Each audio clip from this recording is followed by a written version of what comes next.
안녕하세요. K리그 레전드 썰입니다. 오늘 소개해드릴 이야기는요, K리그 데뷔와 동시에 신인왕과 도움왕을 차지하였고 빠른 스피드와 센스 있는 플레이로 많은 사랑을 받은 사기 유닛 이천수 선수의 이야기입니다.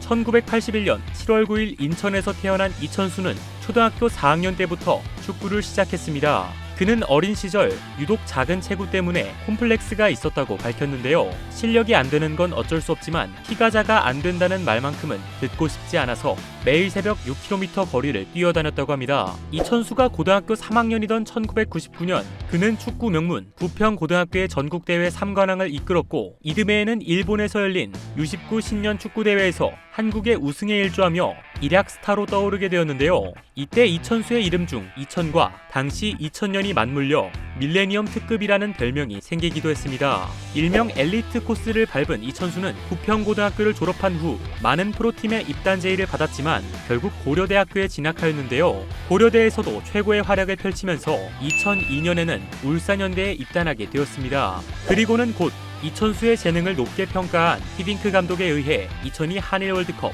최종 엔트리에까지 포함되었죠. 월드컵에서 이천수는 신인이라기엔 믿을 수 없는 자신감과 당돌한 플레이로 기대 이상의 활약을 거두었는데요. 교체 투입을 포함하여 대한민국의 7경기에 모두 출전, 강한 압박과 몸을 사리지 않는 저돌적인 플레이를 펼치며 팀의 활력을 불어넣었습니다. 월드컵이 끝나고 시작된 K리그, 이천수는 자신의 데뷔전에서 골을 터뜨리며 스타의 탄생을 예고했는데요. 2002 시즌 K리그 18경기에서 7골 9개의 도움을 기록하며 울산현대의 리그 준우승에 큰 공헌을 하게 되었습니다. 이때의 활약으로 이천수는 K리그 신인왕과 도움왕, 아시아 올해의 신인왕 자리에 오르게 되었죠. 2003 시즌에도 이천수는 빠른 스피드와 재치 있는 플레이로 상대 수비진을 뒤흔들었고 피니싱 능력까지 갖추면서 많은 유럽 구단의 러브콜을 받게 되었는데요. 이 중 스페인 레알 소시에다드가 이천수를 높게 평가하였고 이천수는 레알 소시에다드 이적을 합의했습니다. 2003 시즌 K리그에서 18경기 8골 6개의 도움을 기록한 이천수는 스페인 언론의 코리안 베컴이라는 기대를 받으며 당당히 라리가에 입성하였는데요. 그러나 그는 소시에다드에서 아쉬운 활약을 거두고 말았습니다.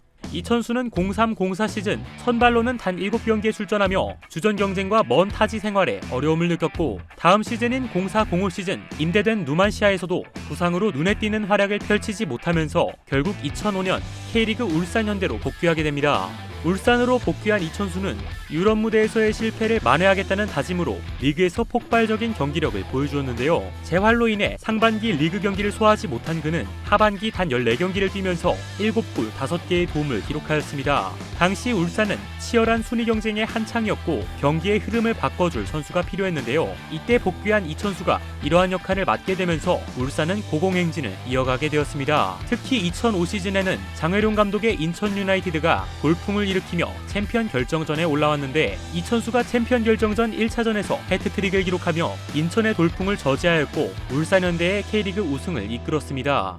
이때 이천수의 임팩트가 어찌나 강력했던 것인지 그는 시즌 절반만 소화하고도 K리그 MVP에 선정되었죠. 2006년에는 독일 월드컵에 출전하며 한국의 에이스로서 활약하였는데요. 특히 조별리그 토고전에서 그림 같은 프리킥을 성공시키며 대한민국의 첫 원정 경기 승리를 이끌었습니다. 아쉽게도 대한민국은 16강 진출에 실패했지만 이천수의 활약은 높이 평가받았죠. 리그로 돌아온 이천수는 2006 시즌과 2007 시즌 각각 7골씩을 기록하며 좋은 활약을 펼쳤고 2007 아시안컵에서도 대한민국을 멱살 캐리하며 다시 한번 유럽 무대로의 진출을 타진하였는데요. 이때 네덜란드의 페예노르트가 러브콜을 보냈고 그는 결국 네덜란드행 비행기에 오르게 되었습니다. 이천수는 페예노르트 데뷔전에서 맹활약하며 드디어 실력을 입증하는가 싶었는데 행복한 시간은 그리 오래가지 못했습니다. 이천수는 지인에게 큰 사기를 당하며 금전적으로 또 정신적으로 어려움에 시달리게 되었는데요. 떼인 돈을 받아내기 위해 경기장 밖을 방황하면서 이천수는 점점 축구에 집중할 수 없었습니다.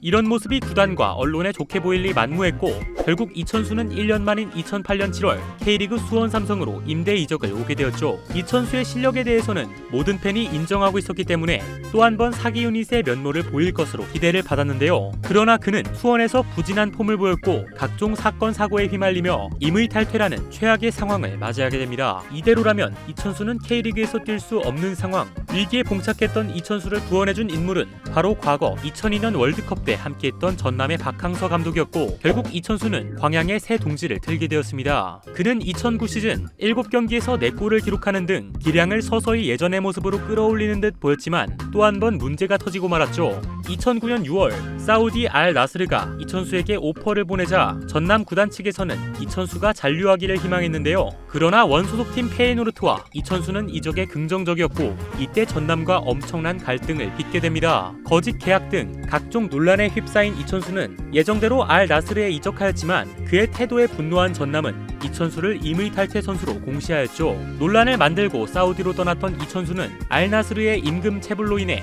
팀을 무단 이탈하였고 곧 J리그 오미야 아르디자로 이적하는 등 끊임없이 잡음을 일으켰는데요. 결국 2011년까지 J리그에서 뛴 그는 1년간 소속팀 없이 개인 훈련만을 진행했고 K리그 복귀를 추진하게 됩니다. 이때 그는 직접 전남 광양까지 내려가서 관중 한 명 한 명에게 사죄하는 모습을 보이며 전남 구단과 팬들에게 진정성 있는 모습을 보였습니다. 마침내 2013년 2월 프로축구연맹에서는 이천수의 임의탈퇴 신분을 풀어주었고 전남에서도 이천수를 용서하면서 그는 고향팀 인천 유나이티드에 극적으로 입단하게 되었죠. 이천수는 절주 선언에 이어 오로지 가족과 축구에만 전념하겠다고 남다른 각오를 밝혔습니다. 1년 동안 무적 신세였던 탓에 예전 같은 기량을 보여주진 못했으나 당시 팀의 중심을 잡아줄 베테랑이 절실히 필요했던 인천 입장에서는 그의 존재감만으로도 팀 전력에 충분히 보탬이 되었죠. 특히 시즌 초 전남과의 홈경기에서 풀타임 출장한 이천수는 전남 서포터들이 포진하고 있던 원정석으로 다가가 깍듯이 인사하였고 이에 전남 서포터들이 박수로 화답하는 등 훈훈한 명장면을 만들어내기도 했습니다. 이천수는 연봉 삭감까지 감수하면서 인천과 2015년까지 동행했는데요. 인천에서의 그는 팀 내 최고참으로서 후배들에게 모범적인 자세를 보여주었다는 평가를 받았습니다. 2015 시즌 이천수는 부상과 노쇠화로 인해 많은 경기를 소화하지 못했고 인천이 FA컵 결승전에 진출했음에도 관중석에서 경기를 지켜볼 수밖에 없었죠. 결국 그는 2015년 11월 파란만장했던 선수 생활을 뒤로하고 은퇴를 선언하였습니다. K리그 통산 179경기에 출전하여 46골 35개의 도움을 기록한 이천수는 2002년 K리그 신인왕과 도움왕에 오를 정도로 센세이셔널했으며 복귀한 울산에서 MVP를 차지할 정도로 엄청난 퍼포먼스를 보였습니다. 각종 사건 사고로 축구 팬들에게 미움을 사기도 했지만 뛰어난 실력과 거침없는 언행으로 많은 팬들을 매료시키기도 했던 이천수. 이천수는 은퇴 이후 각종 방송에 출연하며 제2의 인생을 시작했는데요. 2018년 11월부터 2020년 8월까지 인천 유나이티드의 전력 강화 실장을 역임하기도 했고 현재는 본인의 유튜브 채널을 개설하여 끊임없이 팬들과 소통하고 있습니다. 명실상부한 K리그 최고의 선수이자 대한민국 최고의 선수였던 이천수, 그의 앞날을 응원하면서 오늘의 K리그 레전드 썰 마치도록 하겠습니다. 재밌게 봐주셨다면 진심으로 감사드리며 저는 다음 영상으로 찾아뵙도록 하겠습니다. 감사합니다.